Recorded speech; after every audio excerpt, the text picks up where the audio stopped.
Hello Gemini, welcome dito sa aking channel, Kapalaran 888. Alamin natin kung ano yung mensahe sa iyo ng baraha. Ito ay para sa last new moon ng 2024. So yung new moon na to is December 1, but yung energy na yan ay pwedeng mag-last until the end of December or pwedeng until next year. So first card mo dito is new moon in Sagittarius. Sinasabi sa iyo dito Gemini na kailangan mong mag-focus sa positibo. Okay? Bakit ganun yung energy mo?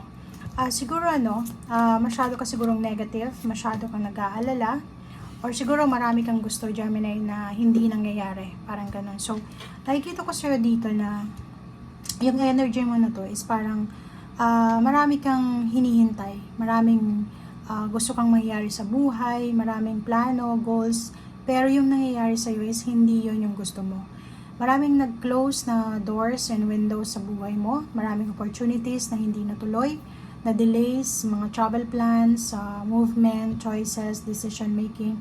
Medyo hindi naging, parang hindi naging pabor sa'yo. But sinasabi ng baraha sa'yo dito, remain in focus on the positive side, diba? And let go. Kung ito ay tungkol sa pangarap mo, relationship man yan, trabaho, negosyo, bahay, lupa, country, ibig sabihin yan, hindi yan para sa'yo. Okay? Kung nag-close yan, ibig sabihin, hindi yan para sa'yo. Pero kung mag-open yan ulit, siguro, oras na para ituloy mo na. Parang ganun. So, sa ngayon, focus ka lang sa kung ano yung positibo. Let go, let God, let it flow.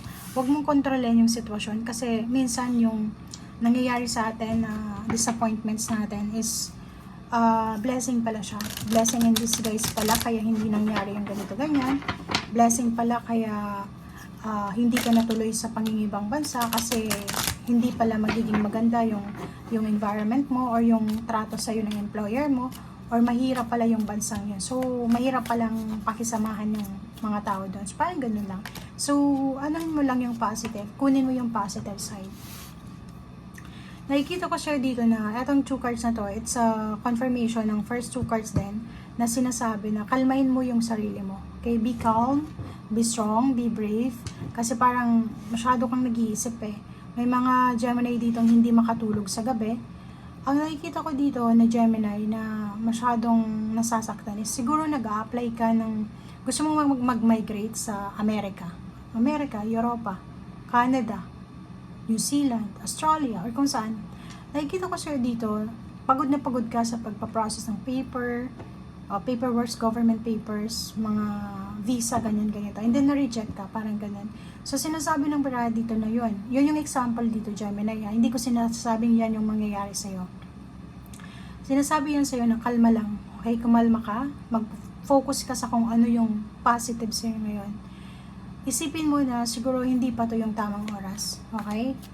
Isipin mo na ang Panginoon, siya yung may control.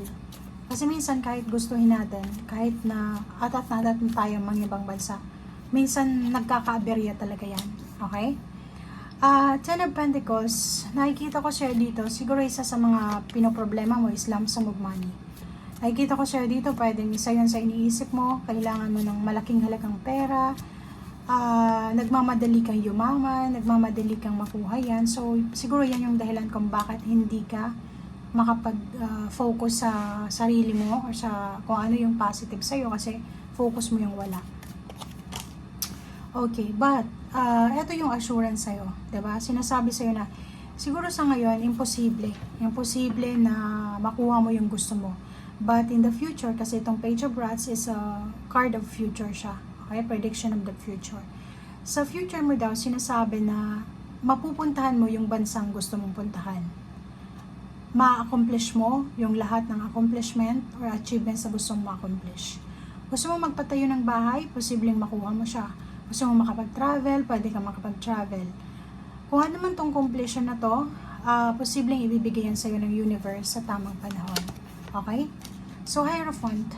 Ang Hierophant na to, nakikita ko na may mga tao sa paligid mo na pwede mong malapitan in times of problems, in times of may problema ka, disappointed ka. So, nakikita ko siya dito na huwag mong sarilinin yan na mga problema mo. Kung may problema ka, kung may mga iniisip kang negative, sinasabi yan sa'yo, huwag mong sarilinin yan. Huwag kang mag-suffer na mag-isa.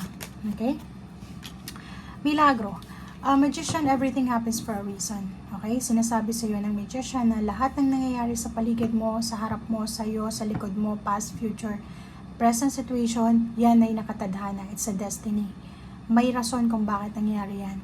But, kung naniniwala ka sa milagro, lahat ng imposible nagiging posible. So, sinasabi sa atin, okay, let go, let God, let it flow. Ibigay mo sa Panginoon yung control. Kasi talaga siya yung may control.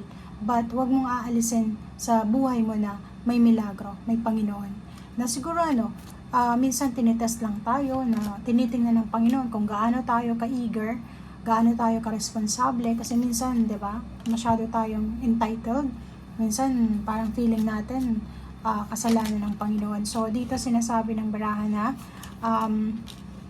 isang milagro ang posibleng darating sa'yo. Okay? And yung travel na yan, like yung, for example, nagmamanifest ka ng sasakyan, pwedeng makabili ka ng sasakyan, nagmamanifest ka ng travel, ng movement, yun, relocation, nagmamanifest ka ng relationship, nagmamanifest ka ng good karma, nagmamanifest ka ng balance, or manalo sa kaso, kung may kaso ka. Dito sinasabi ng barahan na yun, easy ka lang, okay? Huwag tayong magmadali, huwag tayong against the flow, na parang may ipinapahiwatig sa atin ng universe na kaya ito hindi mangyayari sa ngayon kasi may tamang panahon dyan. But minsan, parang anong tawag dito, matigas yung ulo natin. Parang, di ba, minsan, like, okay, na-deny tayo sa isang bansa. For example, na-deny ka pumunta ng Europa, kumuha ka ng Schengen visa, na-deny ka. Tapos, matigas yung ulo natin eh. Hindi natin naiintindihan bakit na-deny ka. Kompleto naman yung requirements, kompleto naman lahat. Ibig sabihin, hindi ito yung tamang panahon para mag-travel ka. Nag-try tayo sa ibang bansa. Pumunta tayo sa bansa na easy lang yung visa. And then, nagka-aberya tayo. Tapos yun, doon ka magsisisi. Diba? Parang sisisihin mo yung sarili mo, sisisihin mo yung Panginoon, which is mali yun. So, yun yung example dito. So, sinasabi sa'yo dito na makinig tayo sa sinasabi ng intuition natin. Lahat ng nangyayari sa ngayon may dahilan. Lahat ng actions natin, maging responsable tayo dahil pwedeng pagsisihan natin yan sa bantang huli. Okay. So, Knight of Swords, diba? King of Pentacles. So, yun, nakikita ko sa'yo dito na for the future siya. Yung future mo, sinasabi na posibleng maraming good news regarding money, regarding emotion, mayroon ditong salary increase, stability, maraming good news. So, nakikita ko sa'yo dito, pwedeng the whole month of December or pwedeng January 2025, maraming balita kang matatanggap. Pwedeng may offer ng promotion sa trabaho, relocation, lump sum of money. And then, yun na nga, sabi ko sa'yo kanina, celebration. Yung nakikita mo tong High Priestess. Atong High Priestess na to, sinasabi na lahat may rason, diba? Lahat may rason. May hidden message, may hidden information. Lahat ng rejection, may rason. Bakit na-reject tayo? Bakit nakuha natin? May rason ng lahat, okay? So, nakikita ko sir dito na posibleng may isa-celebrate ka back home. So, may family celebration dito, Gemini, na posibleng isa-celebrate kayo. And nakikita ko sir dito na eto yung kailangan mong bigyan ng focus. Instead na etong mga unrealistic goals mo or etong minamadali mo. Okay? Thank you guys. Bye!